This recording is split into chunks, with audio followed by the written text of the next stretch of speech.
राष्ट्रीय रोस्टर हक्क अधिकार संघटना महाराष्ट्र राज्य या संस्थेचा संस्थापक अध्यक्ष असून जे कालपासून आमच्या आदिवासी बांधवांनी जे पैसा क्षेत्रातील शिक्षक आहेत ते कंत्राटी व मानधनी या नवीन पदसंवर्गावर तात्पुरत्या स्वरूपात त्यांना घेतलेलं आहे. त्यांना जिल्हा परिषदेने शिक्षक सेवक या पदावर कायम करावं ही त्यांची मागणी आहे.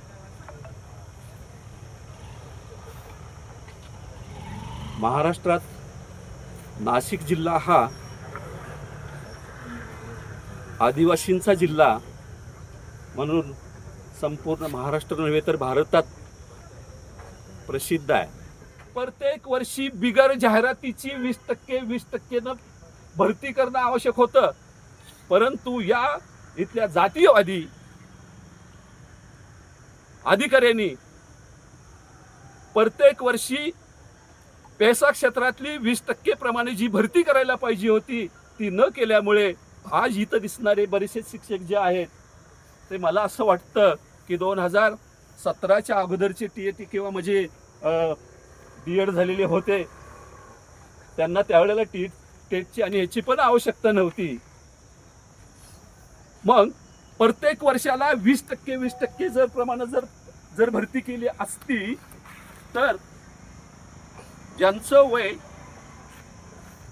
सर्वसाधारण 95 ते 2005च्या दरम्यान आहे ते शिक्षक आज फक्त या तुमच्या समोर दिसले असते, पण ज्यांचं वय आज 82, 84 ते 86च्या रेंजमधले बरेचसेच मला दिसत आहेत.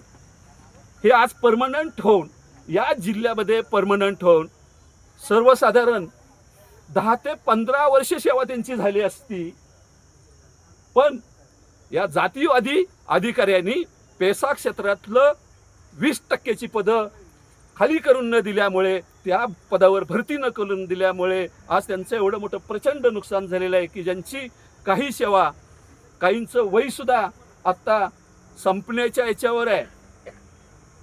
वयातून बाद म्हणजे भरतीला जी काही आवश्यक असणारं जे काही वयवर्ष आवश्यक आहे त्या वयवर्षाच्याही पुढं हे शिक्षक चाललेले आहेत. तरी शासनानं जे काही ह्या विद्यार्थ्यांनी जे आम्ही ज्यावेळेला आंदोलन केलं, इथला रोस्टर घोटाळ्याच्या बाबतीमधलं काय आजचा इतिहास नाही आहे.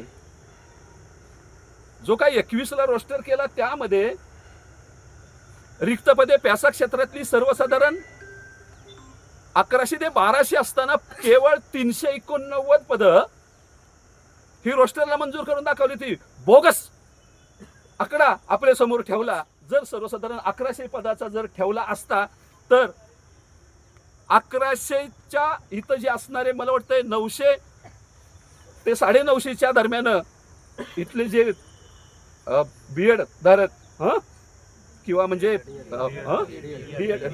B.Ed D.Ed धारक आणि अभियोग्यता जे पात्रता असणारे सर्वसाधारण